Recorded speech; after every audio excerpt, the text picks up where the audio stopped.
Mesdames et messieurs, bonsoir et bienvenue à une nouvelle édition de Direct. J'ai le plaisir de vous tenir compagnie pendant une heure. Aujourd'hui, notre sujet principal va être consacré aux relations égypto-russes, surtout après la visite historique du président russe Vladimir Poutine, une visite qui a eu lieu pendant 2 jours en Égypte, qui a été très bien accueillie en grande pompe au palais présidentiel par le chef de l'État Abdel Fattah el-Sisi, la Russie, qui est aujourd'hui un pays qui devient de plus en plus un acteur incontournable dans l'échiquier plutôt proche-oriental et surtout après le refroidissement de ses relations avec l'Union européenne à cause de la crise ukrainienne.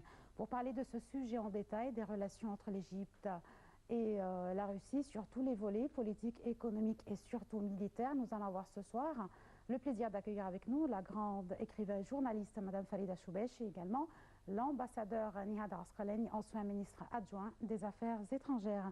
Je commence cette édition de Direct avec quelques nouvelles, très courtes nouvelles, puisque nous avons beaucoup de choses à en parler ce soir sur le rôle de la Russie avec l'Égypte et ce rapprochement surtout militaire. Je commence par une nouvelle locale qui concerne toujours comment booster et renforcer l'économie égyptienne, puisque nous sommes en préparation pour la grande conférence internationale de Sharm el-Sheikh. Aujourd'hui, le chef de l'État, Abdel Fattah el-Sisi, a rencontré une délégation de la Chambre des communes britanniques. La délégation était dirigée par le président du comité des affaires étrangères du Conseil britannique et le porte-parole de la présidence, l'ambassadeur Ala Youssef, a indiqué que l'entretien a eu lieu aujourd'hui au palais présidentiel d'Al-Ittihadiyya.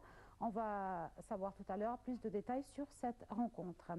Et de cette rencontre, je vais vous parler de suite en détail sur les relations entre l'Égypte et entre la Russie, comment ces relations ont été plus renforcées sur tous les volets, comme je vous l'ai signalé.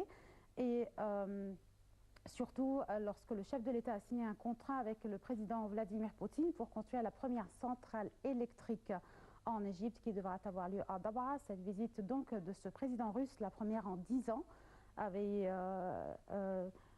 la première en plus de 10 ans depuis le début du printemps arabe. Ma collègue Sarah Al-Maghrabi va vous donner plus de détails sur les accords qui ont été conclus entre les deux présidents égyptiens et russes. De suite.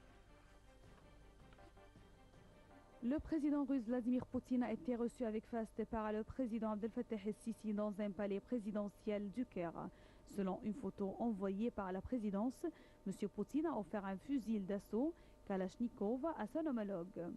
À l'issue de ces entretiens avec M. Poutine, le chef de l'État a déclaré que les deux pays ont signé un protocole d'entente pour la construction d'une centrale nucléaire pour la production d'électricité dans la région de Dabra, dans le nord de l'Égypte.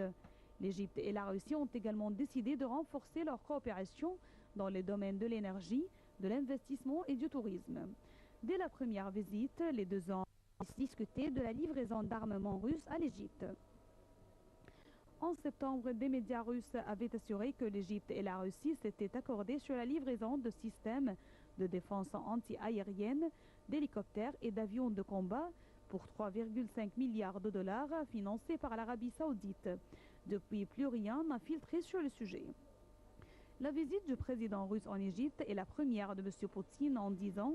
Il avait rencontré au Caire en 2005 le président déchu Hosni Moubarak, chassé du pouvoir début 2011 sous la pression de la rue en plein printemps arabe.